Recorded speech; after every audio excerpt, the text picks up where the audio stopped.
Hi, Andrea Morset-Grusini, founder and CEO of WetheP. Delighted today to have with us Mary Ajax, a longtime and beloved leader in the Dakota County area of the southern parts of Minneapolis-St. Paul. She has been a force in developing all kinds of community connections between diverse groups and communities that has really uplifted this particular area. And now she's at a really exciting point in her life, and we want to learn more about that. So thanks for coming, Mary. I'm thrilled to be here. It's an honor. Thank You were doing what we are doing decades before we knew what we would be doing. Well, that's why it's so exciting to be with you and to learn more about what you're doing and to think about the ways that we can engage together to make We the People even more dynamic and really make it happen. So I'm excited to be a part of We the People. Thank you. So you and I spoke a few days ago, and I was really excited to hear about your backstory. There is this very rich backstory. One of the things that we want to know is where do you come from? Who are your people? And when did you sort of first begin to see yourself as part of the larger world? Well, my people are, it's really an interesting story in that my great-grandparents came to Burnsville in the 1850s from Ireland. And so Burnsville in Dakota County was a really rural, very, very rural area. And so when you ask me, when did I first think about myself as being part of a community, the second I could learn to hear, to talk, to breathe, to walk, to crawl, to do anything. It's literally part of your DNA. It is absolutely part of my DNA because I remember being on the swing set, I remember playing in the backyard, I remember being at the kitchen table, I remember playing on the floor while the adults were at the kitchen table. And in order to have a community, people had to come together to make sure that there were roads, to make sure that roads were plowed, to make sure that the gravel on the roads was drivable, to make sure that we had a school district, which we had one-room schoolhouses. My sister, who is 6 years older than me, and my sister, who is 2 years older than me, both went to the one-room schoolhouse in Burnsville. I'm the only one in my family who didn't go to the one-room schoolhouse in Burnsville. And so people had to come together. We didn't have a post office. We didn't have anything. And these were citizens. There wasn't maybe there was there mayor? Was there any government at all, city government? Well, yes. There was a township. There was a township of Burnsville. And so the city government was my ancestors who would come together in their homes, though. So they would meet in their homes to say, well, who's going to plow the streets this year? Okay, you plow the streets. Okay, who's going to do this? Who's going to do that? And that's how we're going to make our community work. Well, then, if we need more, what are we going to do about that? It reminds me, I don't know if you know Eleanor Ostrom. She was the Nobel Peace Prize winner in economics a few years ago, I think 2009. And she talks about on the commons and commons governance being just citizens meeting and deciding what they need together. And so it's governance, and yet, which this was, of course, and yet it's also community. It's something that we don't always see as being inherently interdependent or infused. So this is simply citizens saying, well, what do we need? We need a school. We need a school district. We've got the school, but we need something more. Right? Right, because you couldn't go beyond 8th grade. So if you wanted to go beyond 8th grade, you had to go to a school district in either Shakopee or Rosemont or Bloomington. And so they decided, well, you know, we're getting big enough that we want our kids to be able to go to school here, so we better create a school district. So you're creating culture then too. You're creating culture. You're creating posterity, in the words of our founders in the preamble to the Constitution or the Declaration of Independence. And what's remarkable here is you were also using what you had. So this gets to themes that I care about, which is constructivism. These were whoever was there in this area, this particular area in the state of Minnesota, was who you had to do the work of developing your community, right? I mean, you weren't Right. calling in contractors. No, what I love, and I even have some of these notes and minutes that somehow I became a repository of it because I ended up buying my parents' house. And so I have the stuff in my basement actually, and I can see notes and minutes from some of those old meetings. And so people felt that citizen responsibility, and that's what I really love. Not only did they feel that if they wanted to build community, they saw that they had that obligation to do it. It just, you talk about what's in your DNA, it was just, you just did it. And this wasn't that long ago. I mean, No. this was a few decades ago. And again, if the streets had to be plowed, it had to be someone in the community doing the plowing, right? Correct. You weren't able to build a committee to decide how much you were going to pay, or it just had to happen with what you had to offer. Right. Very, very, very community interdependent. So this is where you came from, and you're spending your developing years hearing this and just knowing this, and probably woven in over time into a few activities in the community. How did you end up at the place that most of us in this area recall you at, which was Community Action Council? How did you end up there, and why? And sort of what was about you that got you there? Well, that's just so, it's interesting. I mean, we never talked about it. It wasn't like it was talked about, it's just what you did. So I just grew up that you just work to make your community a better place. It was just assumed. So, of course, that's what I wanted to do when I grew up. I wanted a job where I was making a difference, where I was involved in the community, and I happened to get the perfect job for me, which was a one-year job when I got out of college at Community Action Council, and obviously it turned into something that was a 37-year job. Wow. Because I never saw it as a one-year job. So I just got in there and started. And this was listening. roughly 1975. So I started in 1975 when our communities Right. in this Dakota County area were really kind of coming into their own. So it was growing from a rural area into a suburban area, and each of the communities was growing rapidly and kind of becoming their own community, and people were looking for a way to get involved, and the new people moving in were looking for a way to get involved in their community because they were starting to put down roots of their own. The other thing I love about my family is that it welcomed new people into the community.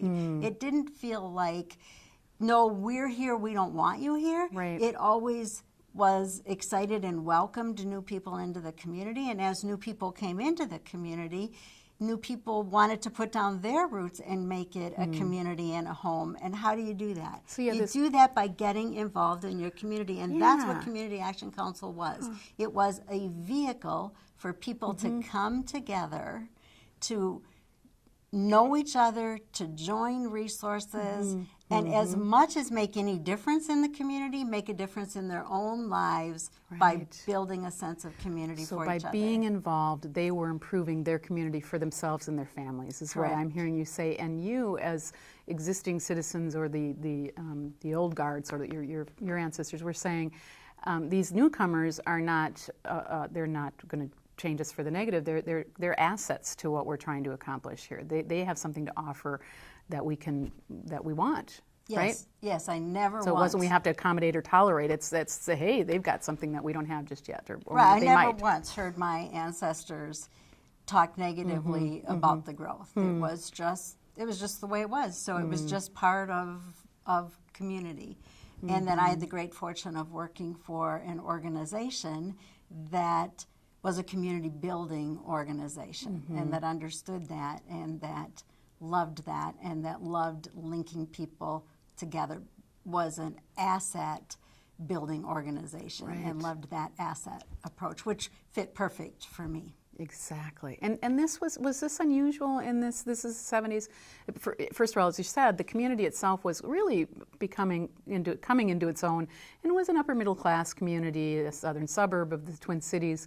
But was this normal to have a community building or community assets organization in a suburb of all places? Well, the organization Community Action Council was very unique in that it was open to listening and hearing things that most people didn't hear and most people didn't see.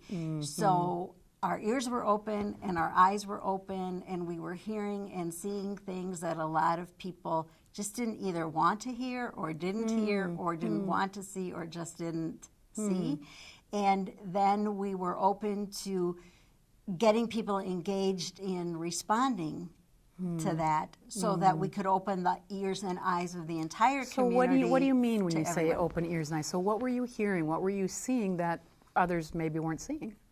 Well, I'll never forget the first family that I met. I was a young kid in my 20s, you know, and I'll never forget the first family that I met, a young couple that came in and had Kool-Aid in their baby's bottle and said, we can't afford to feed our baby.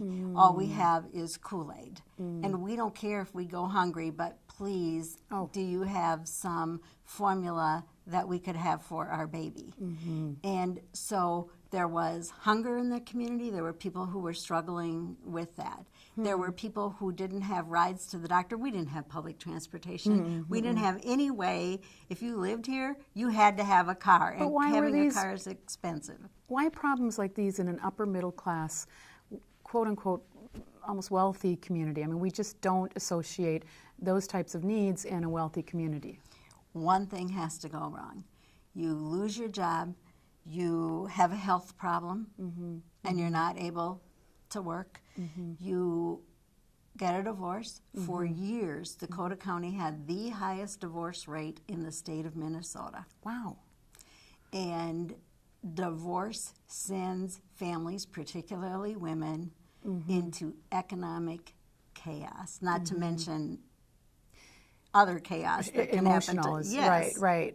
to Was family. the divorce rate, wow, I didn't know that. Was this related, is it related, I guess, to suburban life? I mean, are wealthier people more likely to divorce? I mean, this is a silly question. I guess you just Well, we had a young surprised me. population, so Dakota County also had one of the youngest populations in the state.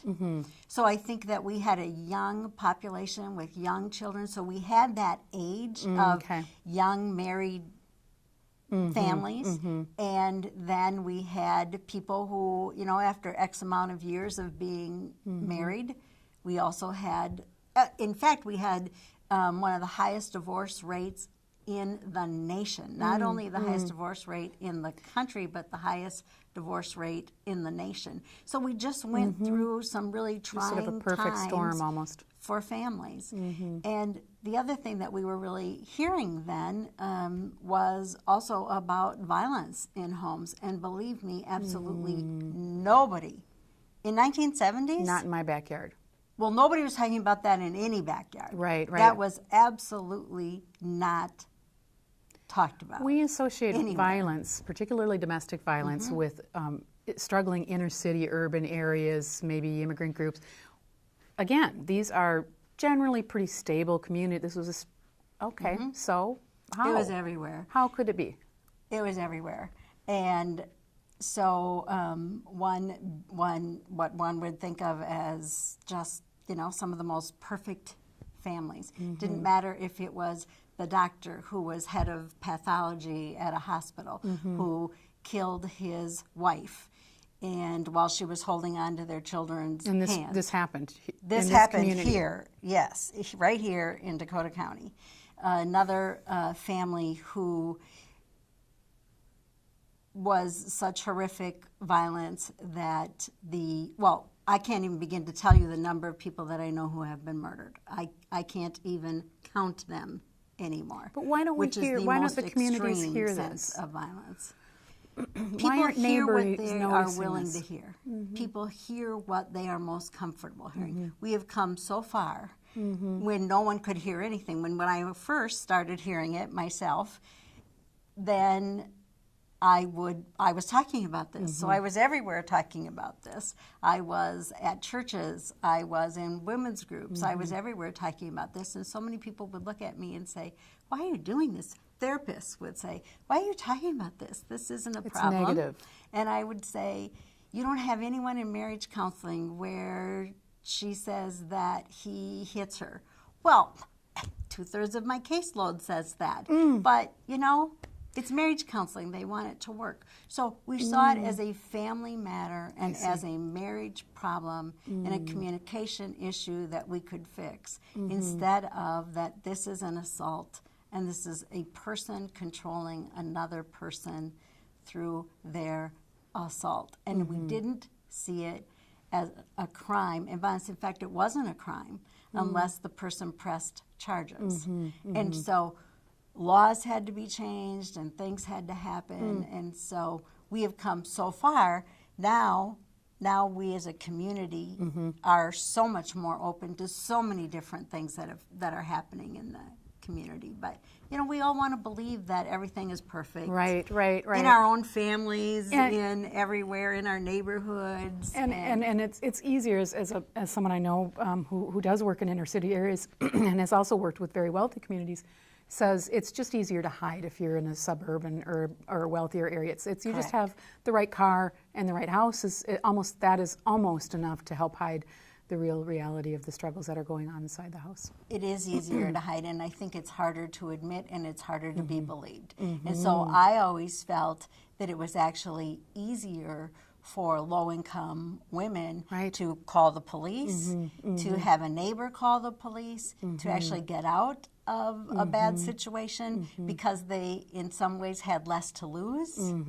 The kids felt like they had less to lose. And the authorities would believe them more likely. The authorities, the friends, the co-workers, the family, so many people were going to believe them versus someone who was so successful in all other aspects of their life who could put on this great front. If they can be the leader of pathology at the hospital, they've got to have their stuff together, and they couldn't possibly. I mean, that has to transfer. We think, right? It's what you say. I mean, it's just you're talking about decades ago, 3 decades ago, right? 4 decades ago, 4 decades ago, and still that is the case right now in this very area. It's personally resonant to me because when you're talking about nobody believing it and not it being harder for a suburban area. For some time, there was the biggest drug ring in the state right next to my home in a nice area of this particular community. And I called 911 and they just didn't believe it. My neighbors didn't believe it. And I almost didn't believe it. It took me a while to open my eyes up to it. Turned out it was this horrific situation right next door in this beautiful home. Yeah, nobody would have known. I totally believe that because that is the perfect place to hide. And I have heard that many times where things are going on in a home and they use a home like that as their cover.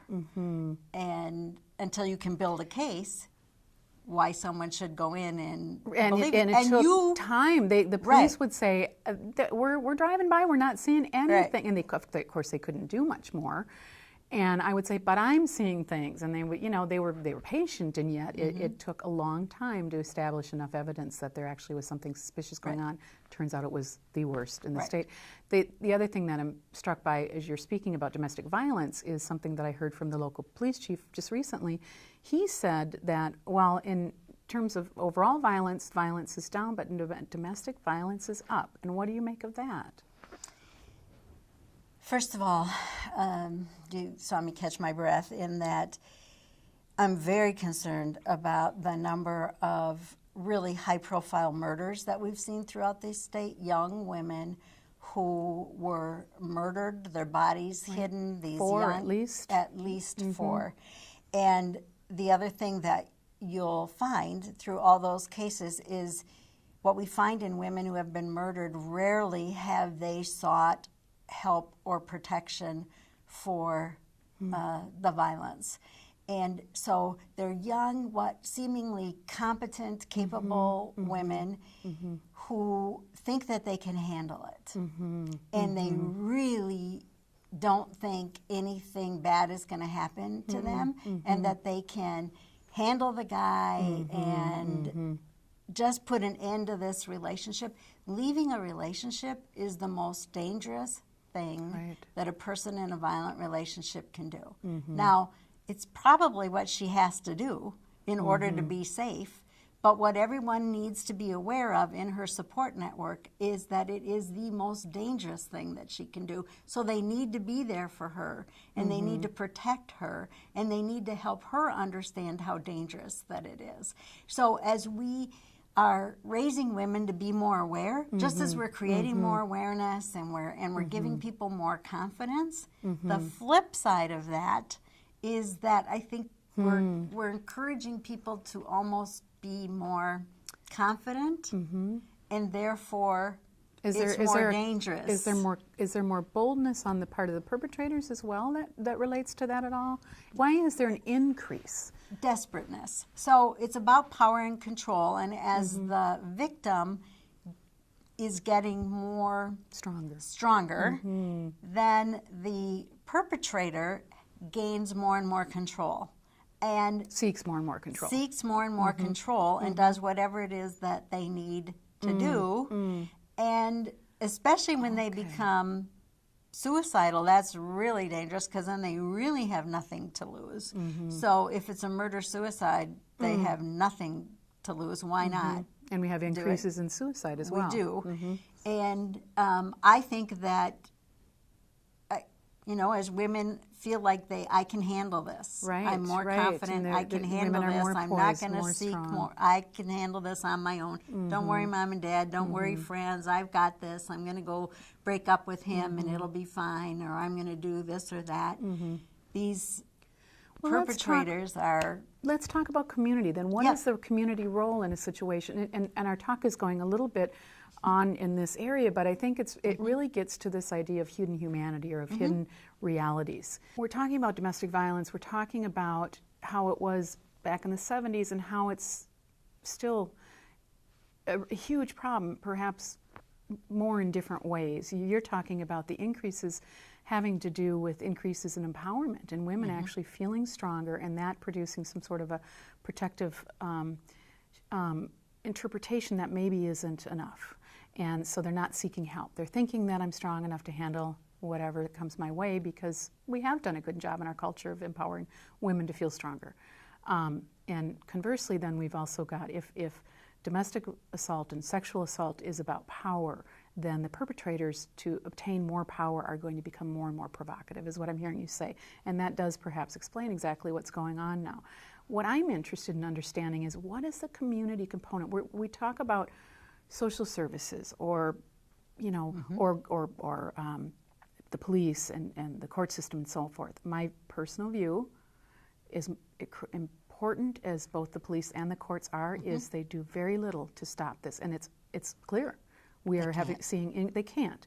We're seeing increases. So in my view, there's got to be something more. And maybe it's community. What if our neighbors paid attention? But that doesn't happen. And why doesn't it? Okay, so that's the perfect question, and that is the solution. So if I could get on the rooftop and say this over and over and over again so everyone could hear, the solution does not lie with battered women's programs or social service organizations, because if it did, it would already have been taken care of, and the deaths and everything would be going down. But doesn't lie with the courts and with the police, as important as all of those are. It lies with community. So just as we're talking about, as people are empowered and they're moving forward, you and I and every loved one and every neighbor has to step forward. The victim can't see it as clear as you and I can see it. Why for not? them. Why can't the victim get it? They're being assaulted. Because they can't. No one can. Anyone who's in the middle of a tornado, a hurricane, the crisis. Think about when someone's having a medical crisis. Don't you need to go to the hospital with them to help hear what the doctor has to say? So my sister's having surgery on Monday, and she needs someone to be at the, obviously going to be at the hospital, but also to be at the hospital with her husband when the doctor comes out to say what the doctor says after the surgery, because two people need to hear that to see At and least. hear clearly what the doctor says. Because when you're in the middle of something, you're You caught only have up so in much cognitive capacity, I'm you sure. can't clearly right. hear it. And the person who is the victim, I've seen this for 30 years, the person who's the victim is so desperate to have it not be as bad as it really is. So if the victim says it's this bad, It's usually worse, is what you're it's saying. this bad. People think the victim will exaggerate the Right, violence. right. The victim never, I've never heard a victim exaggerate the violence. The victim minimizes the violence so that they can try to survive it. And so you see it, the house across the street from you that was a drug house, you saw what was going on. You never dreamt it was as bad as it was. That's true. But you That's put true. pieces together That's that true. said, and how long did it take you to even put pieces Oh, together? it probably took me 3 months. Then the police, it took at least 3 or maybe more, or 6 months to almost, gather enough that they were willing, that they could, legally Yes. say that was something.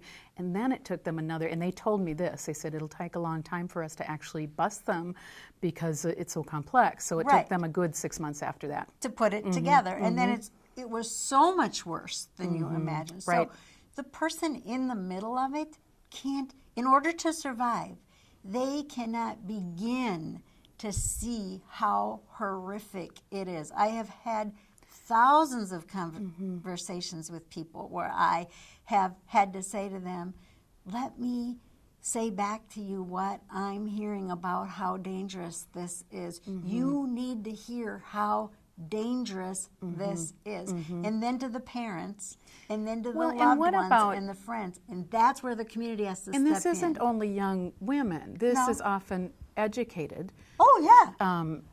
bright, intelligent, sometimes middle-aged women, sometimes elder, sometimes at the height of their career. They're respected, and I do know this. I sat on a board some years ago in similar realms.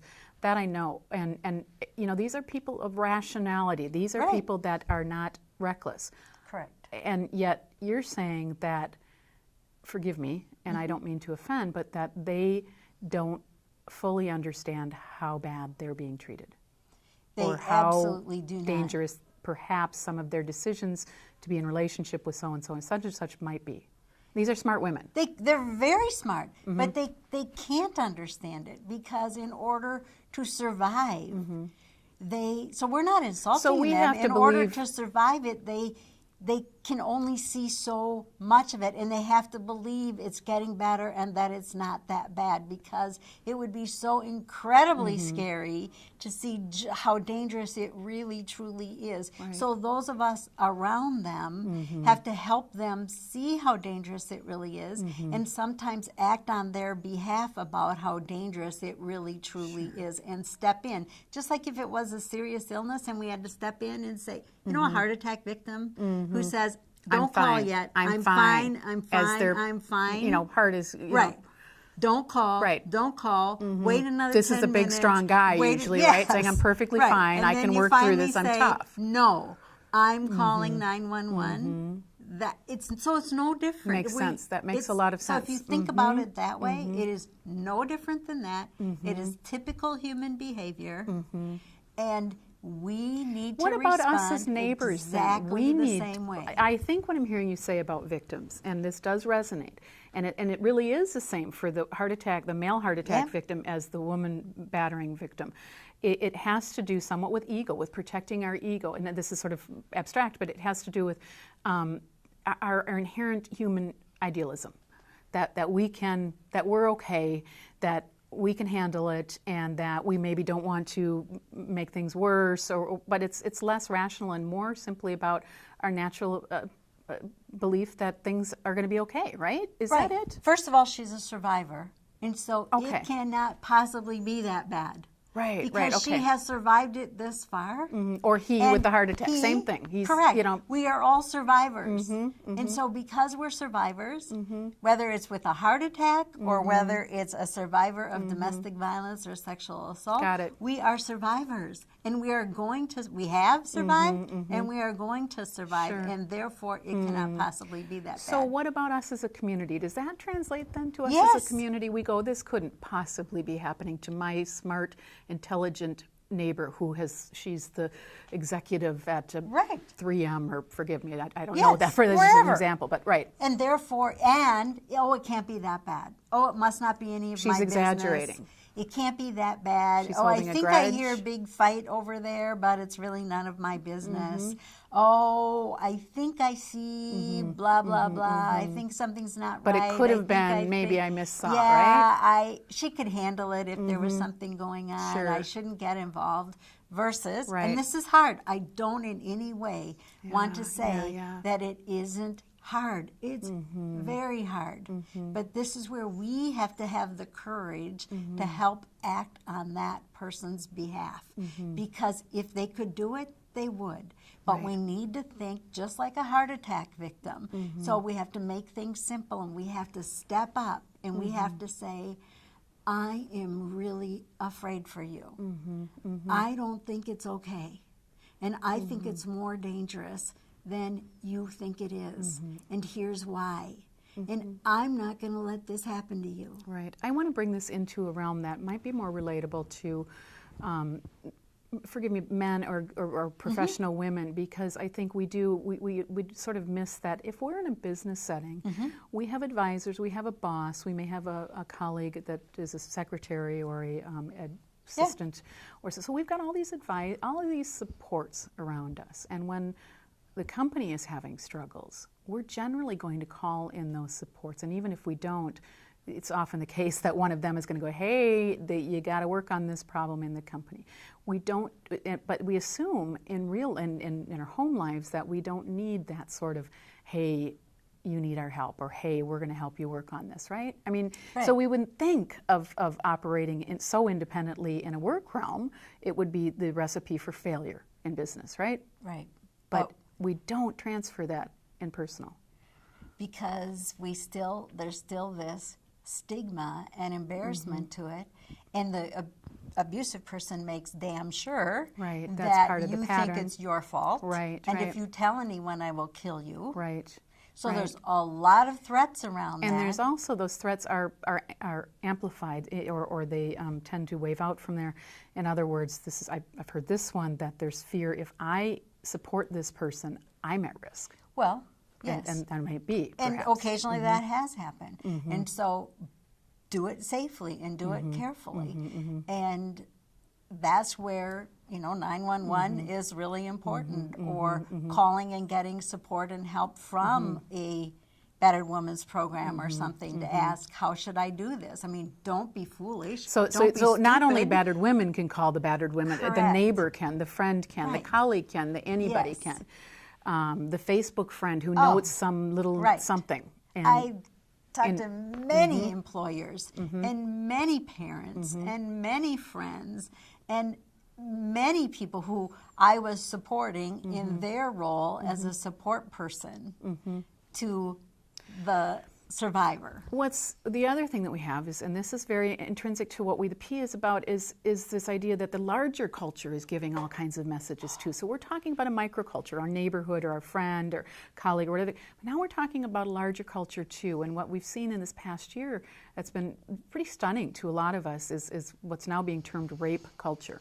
Okay, so there is almost this implicit condoning of, yeah, well, these things happen. And or women are stronger, and if a woman cries rape, she's obviously got a grudge, or she's crazy, or she's exaggerating, to your point. That is, then you have this confluence of the personal and the public conspiring to a detail that shocked me. It's data shows that now something like only 20% of women report sexual assault. Oh, that's a high number. Probably less than that. If even 10% of women report sexual assault, that's a high number. Why? I mean, I guess this is why, but and yet Right. still, women are stronger and smarter. But we still want to blame the victim. And we have a society that absolutely continues to not value women. I mean, look at commercials on television, for crying out loud. Look at athletes who treat women, Politicians like, who send pictures of their penis around the internet. I mean, don't even Could get that- me started on the culture that we have and how women are treated in our culture, and then wonder why we have sexual assault and domestic violence. Well, I'm gonna challenge that it's not only women that we are doing a disservice to. We're also doing a disservice to our sons and to men. I've done a lot of work Absolutely. on how men have this very narrow set of stereotypes that are acceptable for manhood. Yes, they've expanded somewhat, and delightfully there are some really manly men who no longer are the machismo model, and yet their abilities to break out of cultural norms are far more constrained than women's. And when you have a culture that values twerking and penis spreading all over the internet, you're going to have a hard time. A man is going to have a hard time, particularly a man who's in developmental stage and isn't sort of his own, navigating that. So to be a man, you would have, in those situations, you almost have to agree that it's her problem and not yours. I could not agree with you more that it is destructive and dangerous to women and men. And it is absolutely not the way we should be raising our boys, and it is not the way we are going to have a strong, healthy society, and it just has to stop. And Well, it's how actually does it men, stop, though, Mary? Well, It's men getting have to worse, stand right? up. Well, men. So these can't be women's problems. It has to be men standing up and saying, "That's not what a man is. This is what a man is." Right, and this that's is not we're what gonna- most men are. Most Correct. men, these are normal. I read something. These are normal men. Right. There is normal is the normal women who are being beaten in their homes or sexually assaulted in the workplace or something like that. They're normal. I think this is another thing that we want to say is it's the other guy. And I've heard male friends and colleagues say this, and yet these are normal men that fall apart for whatever reason, right? What, that are abusive That or our that perpetrators are abusive.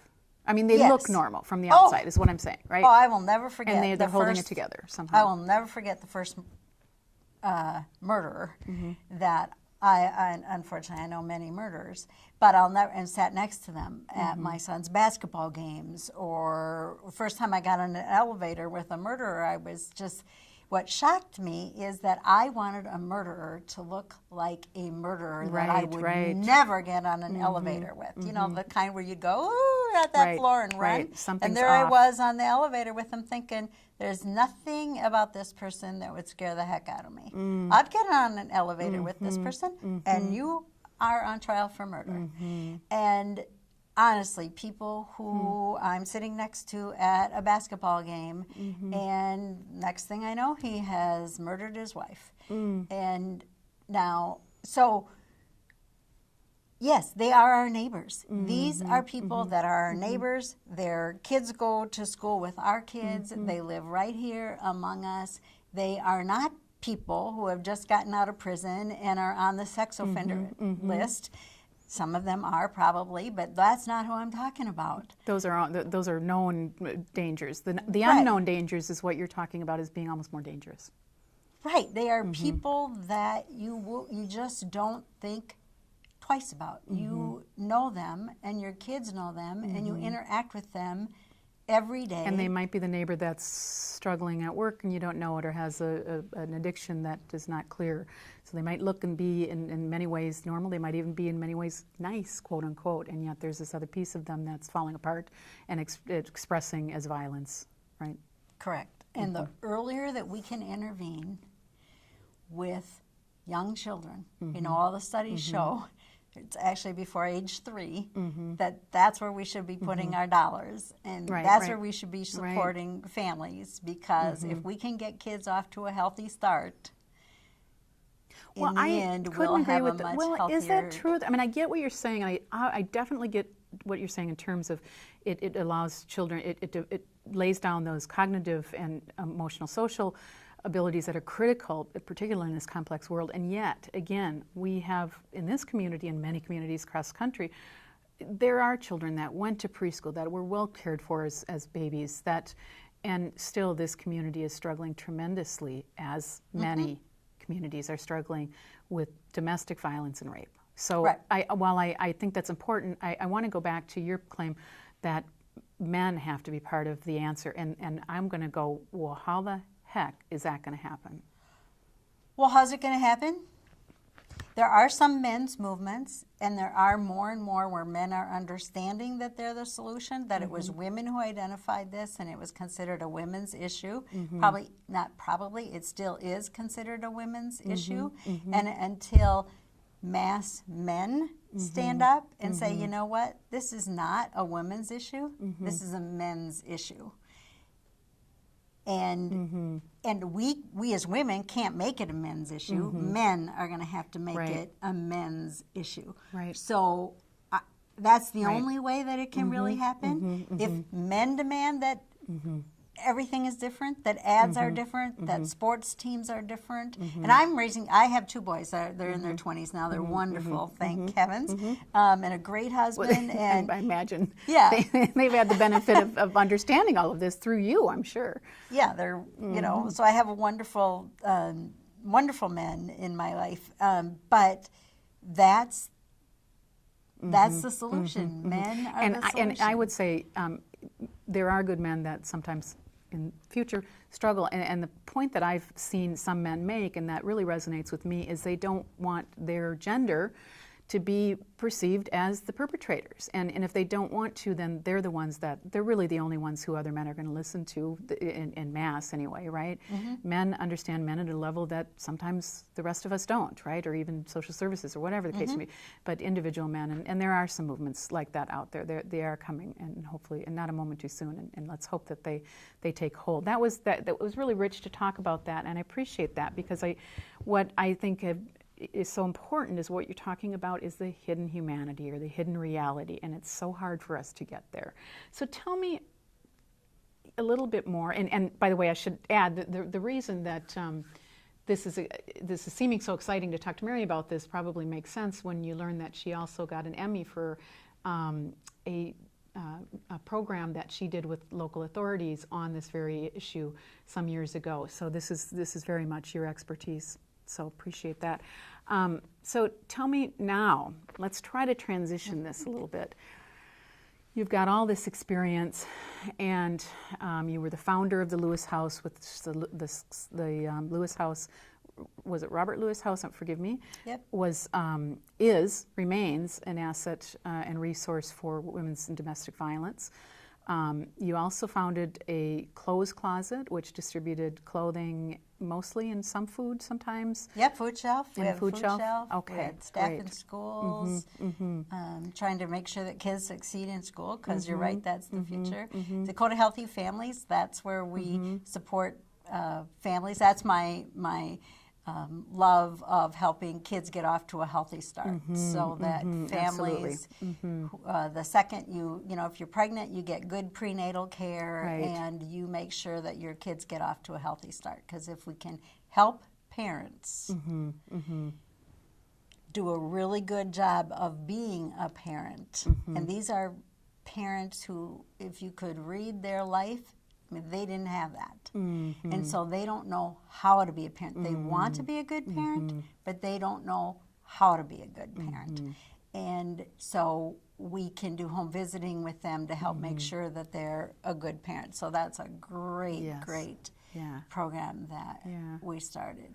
And you think of, the rest of us, we think of ourselves, and I certainly could say this about myself. I came from a great family. I read every book. I'm sure I read every one of those books about raising children, and there are still days when I go, how do I do this? So if I were a mom who had fewer resources and a different family background, I can imagine it's hard for the ones of us that have educated ourselves the most and have the best resources. It's still crazy hard.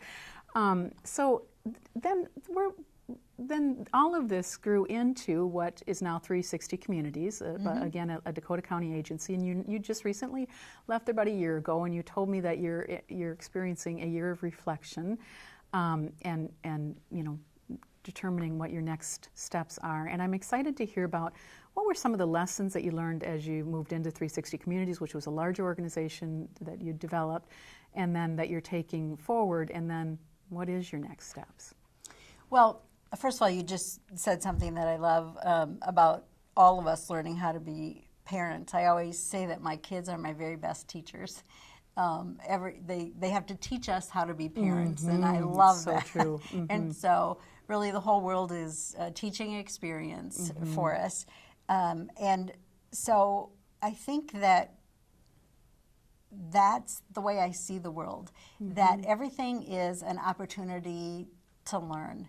And I am really at that, what I call beautiful point in my life, where I am only interested in being involved in those things that I am really passionate about, and in being really true to myself, and in things that I am can be more of an activist in the beautiful nonprofit world, and it's a beautiful world, and we were really able to do a lot of wonderful things. And I am who I am today because of those wonderful experiences and all of the wonderful people that I met who taught me all along And the way. hundreds it must have been. Thousands of absolutely wonderful people, many of whom I am still in contact with today, who taught me about their lives, and you know, they really gave me the opportunity to walk alongside them at a time, many of them, which was a low point in their life, and they trusted me and they allowed me to walk alongside them and learn with them and come to a much better point in their life. And I likewise got the opportunity to do that. I absolutely love and cherish that, as well as everyone else, all of our volunteers and staff. And did you see these people that you walked with? Yeah. I think when we talked last, you said something to the effect of, and that was really profound, how you were saying it, how they taught you as much as you taught them, and what an honor. And you said, you know, they might be at their lowest point, and then a few years later they'd be doing amazing work in the community or in their life, or they'd be this really amazing person. So these aren't people that stayed permanently always in crises. These are people that took that time and the support that was needed and educated you on how to support others, but also really came into their own. Oh, absolutely. You know, I love one of the people that we still get together for coffee, and man, we first met probably back in late 70s, early 80s. She had 4 really little kids, preschoolers, very abusive husband, and went back to school, became an RN, became a charge nurse at one of the local hospitals. Her kids did internships at CAC. And So they were contributing great things. Great things, still are contributing great things to this community, and we continue to be friends and stay in contact. And I have a fun story, another family that this was before we even were able to open the Lewis House. This was a great family that was trying to flee an abusive relationship, and because there were no resources available, they had to stay at her parents' here in Burnsville, actually, and then he found her, and she ended up going back because it was just so dangerous at her parents with him trying to harass her and do things. And then finally we opened Lewis House, and the police escorted her over there, and it was just very dangerous, and they got there. But anyway, I happened to be going through the drive-through of a restaurant, picking up, it was Baker Square, believe it or not, picking up a pie for like Thanksgiving or something. I don't know what it was, but anyway, I said my name, and somebody came running to the window and said, "Mary, it's Missy." And so it was the daughter. It was this person's daughter who I knew as a little elementary school kid, and I had to think for a second, and I knew exactly who it was, and we chatted. And so, you know, our lives crossed at a time. And these people we don't go away. People that are struggling are still in community. I mean, I think this is what it just dawns on me when you're saying this. You know, so we as neighbors or community resources hopefully are doing what we can to help people. And if we're not, you know, that translates the same way. You know, these are people in our community, and how we can be supportive or how we can learn with them or whatever the case may be, is going to be meaningful going forward, not only for them, but for us, for our community. They're not going to be the child that is struggling perhaps with drugs on the street. They're going to be the child that's got a good job and is making their way. Yep, and mom's remarried and blah, blah, blah. So they are our community. They're our neighbors. I think when we met, I also said that, you know, I'm not altruistic. I'm actually selfish. Love this. Yes. Because I do, I do whatever I do because it's best for our community. It's best for me. It's best for our neighborhood. It was best for my kids growing up. It was best for my kids' school. I've never felt like, oh, I'm going to do this to help someone. Right.